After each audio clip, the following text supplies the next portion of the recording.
এখানে যে কুমড়ো গাছ বসেছি, সেই কুমড়ো গাছ খুঁজতে খুঁজতে এই গেঁড়িটা কিরমভাবে বার হয়েছে।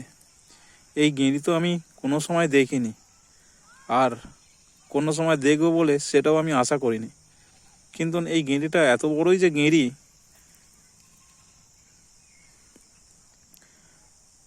কিরমভাবে বার হলো বুঝতেই পারলাম নি মাটির তলা থেকে। এর যে কতগুলো যে গাঁট আছে তার নেই কোনো ঠিক। এই একটা, দুটো, তিনটে, চারটে, পাঁচটা, ছটা, আবার এখানে সাতটা, আটটা, এখানে নটা, 10টা, 10খানা গাঁট আছে। এখনকার যেসব গেঁড়ি হয় একটা থেকে দুটো বা তিনটে, এর বেশি হয় না।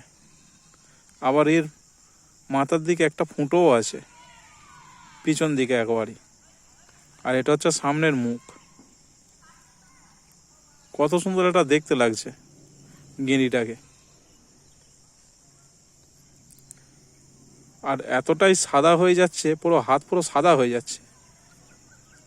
গেঁড়ির শুকনো করে মনে হচ্ছে গেঁড়ির গা থেকে কোনো একটা পাউডার তৈরি হয়, যে কোনো একটা পাউডার।